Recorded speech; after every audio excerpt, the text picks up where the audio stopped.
Hello, my wonderful viewers, and welcome to another episode of Betty Adams Overanalyzes. Today we're going to take a short, spoiler-free look at Kaiju number 8, chapter 78. Okay, now, everybody remember what has been leading up to this. We've got Kafka way out in the back lines. What do you call it? Not the front lines. The Kafka's manning the rear guard, waiting for Kaiju number 9 to show up so he can go in there with his Kaiju degeneration powers and counter him. We've got Mina. We last saw her standing beside her giant railgun, waiting to engage one of the largest, most powerful Kaiju. We've got Captain Narumi ready to go up against the whale Kaiju, and we've got basically all of our heavy hitters spread out, ready to take on these big numbered Kaiju. So this chapter 78, we all expected the story to choose one of those and begin a multi-chapter battle. This is, after all, a Shonen Jump. From the very beginning, it has been predictable. Attack on Titan, Parasite, we all know where this is going, and this is the tourney arc of a war manga. Not a true tourney, not an exact tourney, but you have all of the heavy hitters lined up facing their opponents one-on-one. In an actual war manga like this, the story isn't as strictly tied to the tourney archetypes as it is in an actual tourney manga, but we all knew what we were getting in this chapter. Now, Matsumoto is the master of what I call the corkscrew plot twist. We are going from point A to point B. We know that. Matsumoto knows that. Matsumoto knows that we know that. So the story does not become ultimately predictable. So it's not just a Dragon Ball Z tourney arc where we all know who's going to win in the end, and we're all just enjoying the movements and the artwork until we get to the inevitable conclusion. Matsumoto takes the story and twists it. So we have one of our main characters going up against the Kaiju. And the vast majority of the panels are, of course, the combat with the Kaiju. And you could probably tell me beat for beat what happens in this chapter without reading it. This is, again, the first major one-on-one battle of the tourney.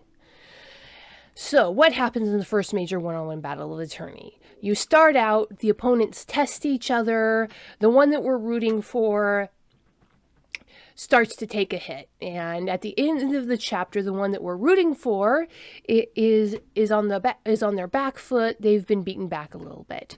And then, you and I both could probably predict the next several chapters how they're going to go. There's one or two split paths, of course, but we all know where this is going, because ultimately Kaiju number 8 is a shonen manga. That's really all we need to say. So, how is Matsumoto going to make this chapter different? How is this Matsumoto going to make this chapter special? Simple. Despite the fact that most of the panels are the battle, there is a framing device. We don't start the chapter thinking about the combatants. We start the chapter thinking about secondary characters.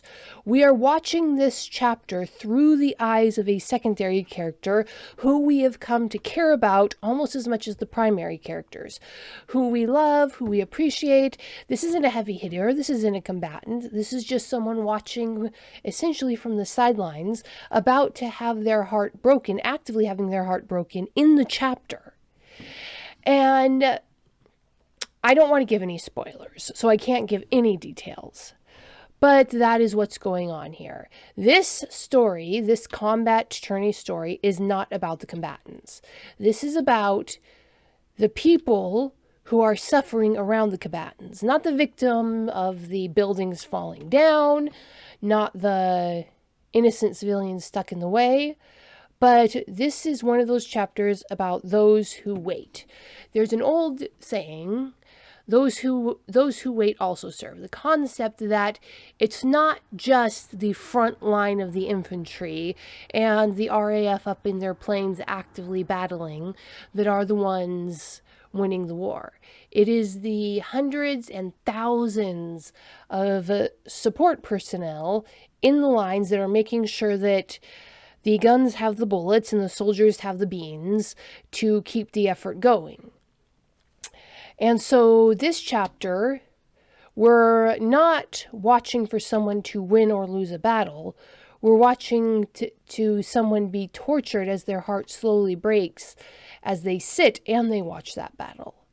So I will do a fully spoiler review detailing what I'm talking about exactly, but this is just, I think we can call it genius of Matsumoto.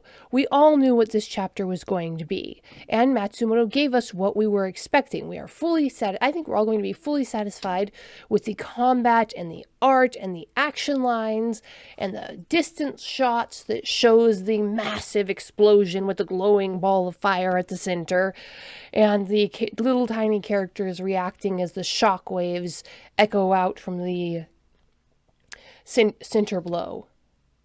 But we're all going to enjoy that. It's not what the chapter is about. All right, so I will leave it at that. Hit that like and subscribe button. Go check out a copy of my book, Humans Are Weird. I have the data available on Amazon, Barnes & Noble, Kobo by Rakuten, wherever books are sold. If you want to cry, if you want to watch your heart break the same way that this character is doing in this chapter, you can go check out a copy of my book, Dying Embers, Dragons, Aliens, and Things That Go Boom in the Night. I am currently editing the prequel to Dying Embers, so keep your eyes open for that, Flying Sparks. Hit that like and subscribe button. If you've already subscribed, make sure you're still subscribed, and peace out, my wonderful viewers.